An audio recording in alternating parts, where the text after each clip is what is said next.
Hi, welcome to Ruminate on This, small bits of information from AMTS, the Nutritionist Webinars.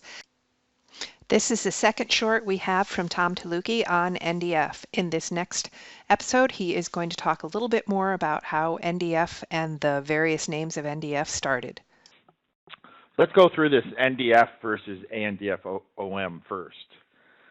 The term NDF has always been misused, and it's been misused because there's been adaptations to the method, and a lot of labs were doing things slightly different. So the result that you got was dependent upon the lab and depending upon the methods that they used, yet everyone still calls it NDF. So let's take a step back here. What's it supposed to represent? It's supposed to represent how much in total cellulose, hemicellulose, and lignin is in the plant, is in the cell wall. But there's a couple things here that NDF doesn't take into account. There's nitrogen within the NDF matrix that the base NDF method does not remove. And then there's also soil contamination.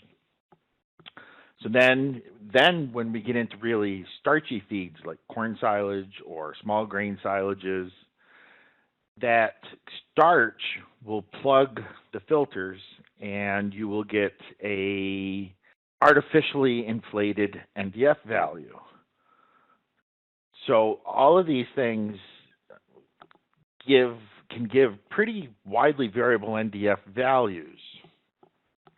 Pete Van Soos and Jimmy Robinson had been working on this for years, and they knew that by changing the original method somewhat, they could remove a lot of these contaminants and actually improve the repeatability of the results.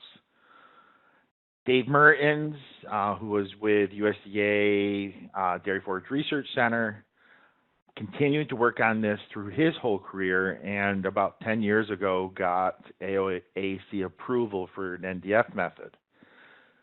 Anybody that had ever done anything with NDF never thought Dave would pull this off.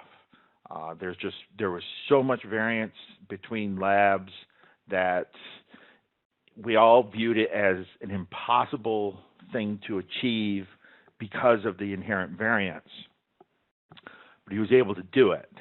And he was able to do it by going with some of these things that Pete and Jimmy had done over the years.